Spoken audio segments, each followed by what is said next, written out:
Alors l'exposition s'appelle Lambeaux vifs. Alors Lambeaux vifs est issu d'un poème de Ossip Mandelstam, qui est un poète russe qui est décédé en 1938, qui est très connu en Russie, qui est considéré comme un des plus grands poètes russes par les Russes eux-mêmes, qui est peu connu en France, sauf par évidemment. Voilà. Et en fait, moi, c'est l'idée d'une rencontre. J'ai été touchée d'abord par les textes de Mandelstam. Je ne parle pas russe. Donc en fait, je suis tributaire de la traduction. Et la poésie traduite peut être très difficile en fait par rapport à l'originalité de la langue elle-même, que ce soit du russe vers le français ou de l'anglais vers le français, etc. Donc en fait, j'ai d'abord abordé Mandelstam par les textes. Il a écrit des textes splendides sur la poésie justement, et j'y ai trouvé des choses qui résonnaient pour moi sur ma façon d'aborder la création. Et du coup, je me suis plongée dans la poésie. Donc c'est vraiment une rencontre à travers le temps et l'espace, on va dire, et à travers l'histoire, puisque on n'est pas dans le même contexte historique du tout, on n'est pas dans le même siècle, et il y a des choses d'une modernité extraordinaire. Alors ce projet, en fait, a suscité des rencontres, effectivement, soit des gens qui connaissaient Mandelstam et qui ont eu envie de nous accompagner, mon mari et moi, puisque lui-même a fait un texte pour donner à comprendre et à connaître la contemporanéité de ce poète. Et au fur et à mesure, en fait, effectivement, le projet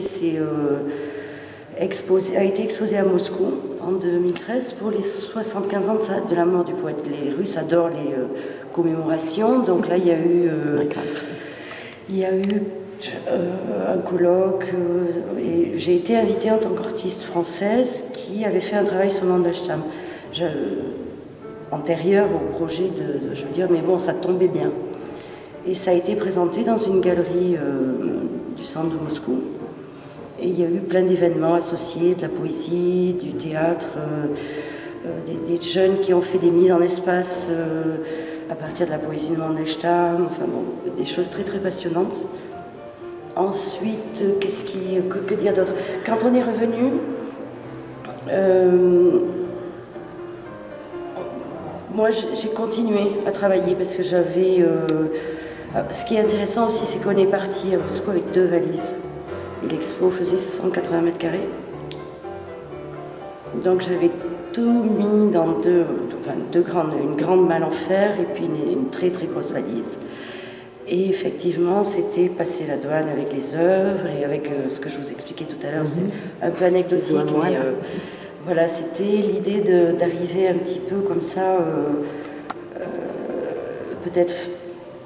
Bon, ça va peut-être paraître un peu idiot, mais le côté, les moyens du bord, c'est-à-dire on n'est pas dans une logistique très lourde, je fais des œuvres sur papier, évidemment ça elle est déployée, mais je la replie et elle peut rentrer dans une petite boîte, et enfin voilà, il y a tout un travail, on va dire, d'essayer de rendre les choses le plus nomades possible. Alors ça, il y a une correspondance effectivement avec le poète, mais c'est aussi au cœur de ma démarche, depuis toujours en fait. J'adore la musique, donc j'aime bien qu'on puisse toucher les choses. Alors pas forcément tout, mais voilà, là vous avez vu qu'il y avait des plumes, donc on peut jouer avec un petit peu, les ardoises, les tôles. J'aime beaucoup le fait aussi de travailler l'espace même. C'est-à-dire que c'est pas juste amener des œuvres et les accrocher au mur. Donc là, il y a énormément de choses qui ont été créées spécifiquement pour l'espace. Il a fait un texte qui décrit un marché. Et moi, ce qui m'a sauté, pas aux yeux, j'ai envie de dire, mais qui m'a immédiatement mise au travail, c'était physique, hein. L'odeur carrée. L'odeur carrée, comment est-ce possible? Voilà, donc il y a quelque chose de très... Oui, des odeurs très brutes. Hein. lambeau vif, hein, je veux dire, c'est une traduction, animal. mais je veux dire, elle est littérale.